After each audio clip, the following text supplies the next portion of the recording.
ખેડૂત ભાઈઓ, આપણા વિસ્તારમાં એટલે કે ગુજરાતમાં આપણે જે ખેતી પાકો પકવીએ છીએ તેમાં ખરીફ ઋતુ અને રવિ ઋતુ આ બંને ઋતુઓ વર્ષ 2023 અને 24 ની પૂરી થઈ ગઈ છે અને એનો જે માલ પાકીને આવવાનો હોય એ આપણી ખેડૂતોની પાસે આવી ગયેલો છે. એમાંથી મોટા ભાગનો માલ, ખાસ કરીને ખરીફ ઋતુ એટલે કે ચોમાસુ ઋતુનો કપાસ સિવાયનો મોટા ભાગનો પાક બજારમાં ચડી ગયો હોય છે. ખેડૂતો પાસે બહુ જાજો એનો સ્ટોક નથી હોતો, પણ રવિ ઋતુ પૂરી થઈ રહી છે અને નજીકના દિવસોમાં પૂરી થઈ છે ત્યારે ખૂબ મોટો માલનો જથ્થો જેમ વેપારીઓ પાસે હોય એવી જ રીતે આપણી ખેડૂતોની પાસે પણ હોવાની સંભાવનાઓ છે.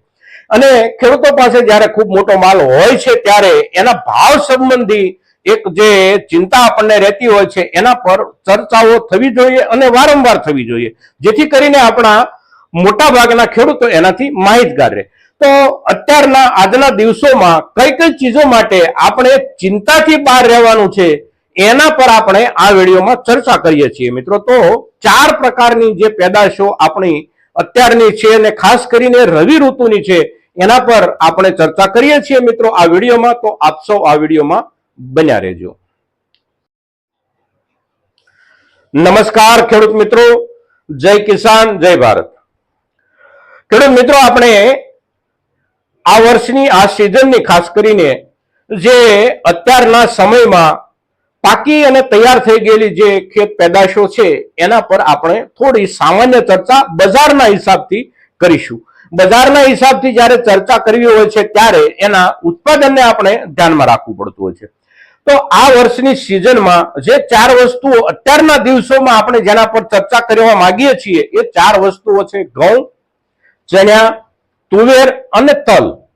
આ 4 વસ્તુઓના સંદર્ભમાં આપણે ખેડૂતોએ ભાવના હિસાબથી કેવી રીતે વિચારવાનું છે એ આપણે સમજવાનો પ્રયાસ કરીશું. તો સૌપ્રથમ આપણે ઘઉંથી શરૂ કરીએ તો ઘઉંનું ઉત્પાદન આ વર્ષમાં ખૂબ નીચું રહ્યું છે મિત્રો. એવરેજ જે ઉત્પાદન આપણું ગયા વર્ષે કે આગળના વર્ષે આવ્યું છે હિન્દુસ્તાનમાં એ ઉત્પાદનની સરખામણીમાં લગભગ 12 થી 15% જેટલો આ વર્ષની સિઝનમાં ઘટાડો રહ્યો છે.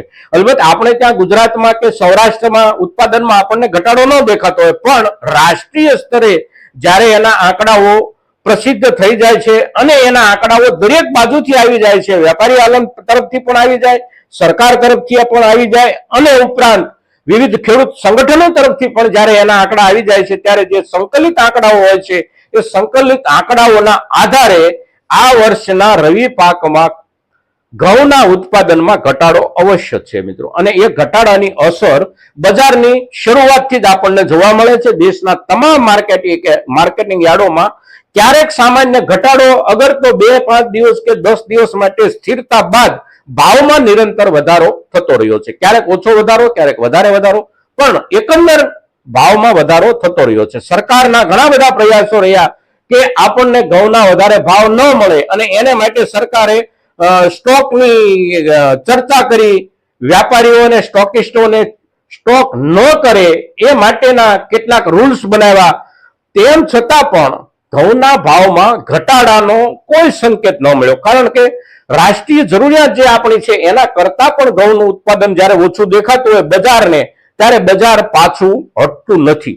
અને એવી જ વાત ચણામાં પણ છે. ચણાના ઉત્પાદનમાં પણ ખૂબ મોટો ઘટાડો છે. ચણાના ઉત્પાદનમાં તો આ વર્ષમાં આપણા રાષ્ટ્રીય સ્તરે 20 થી 22% જેટલો ઘટાડો થઈ ચૂક્યાના અંદાજો આવી ગયા છે. એટલે ચણામાં પણ ઘટાડો છે. તુવેરના પાકમાં પણ ખૂબ મોટો ઘટાડો છે. હવે તુવેરના જે ભાવ વધી રહ્યા છે છેલ્લા 1.5-2 મહિના દરમિયાન, અને એ ભાવોની જે સપાટી છે એ સપાટીને જાળવી રાખવા માટે સરકાર ખૂબ બધા પ્રયાસો કરે છે. દુનિયામાંથી વટાણાની આયાત, જે પીળા વટાણા છે, અને એ પીળા વટાણા તુવેરની બદલીમાં કેટલાક વિસ્તારોમાં ખાવામાં ઉપયોગમાં લેવામાં આવતા હોય છે. અગર તો તુવેરની દાળ સાથે એને મિક્સ કરી અને વેપારીઓ આપણને વેચતા હોય છે. એ પીળા વટાણાનો જથ્થો દુનિયાના બાકીના દેશોમાંથી આયાત કરી અને દાળની સામે ઉભો રાખવાના સરકારના પ્રયાસો ચાલુ છે. અને તેમ છતાં તુવેરના ભાવમાં નિયમિત રીતે વધારો થઈ રહ્યો છે. તો ઘઉં, ચણા, તુવેર અને તલ તલમાં પણ ઉનાળુ વાવેતર એટલું બધું વધારે વિસ્તારમાં નથી અને પાક પણ એટલો બધો મોટો નથી કે અત્યારના જે ભાવો છે એ ભાવો પર એની કોઈ પણ પ્રકારની આપણને ખેડૂત તરીકે વિપરીત અસર દેખાય.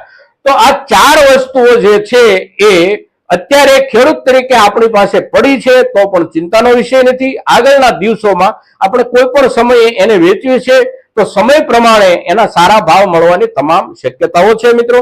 તો આ પાકેલી આઈટમો જે કોઈ આપણી પાસે છે એને સારી રીતે એના પર કોઈ નુકસાન ન થાય, એમાં કોઈ બગાડ ના આવે, એની ક્વોલિટી ન બગડે એટલા માટે એના પર સંગ્રહની કાળજી, આપણે જેટલો સમય સંગ્રહ કરવો છે એટલા સમય માટેની સંગ્રહની કાળજી રાખી અને આપણે જો માલ રાખીશું તો જેટલા દિવસો માટે આપણે સંગ્રહ કરીશું એટલા દિવસોનું એના પર વળતર મળવાની પૂરેપૂરી સંભાવનાઓ દેખાઈ રહી છે મિત્રો. તો આજના વિડીયોમાં આપણે આ ચાર ચીજ વસ્તુઓ ઉપર જે ચર્ચા કરી છે એ ચર્ચા આપણા મહત્તમ ખેડૂતો સુધી પહોંચે એવા આપ સૌના તરફથી પ્રયાસો થાય એવી આપ સૌની પાસેથી અપેક્ષા સાથે જય કિસાન જય ભારત.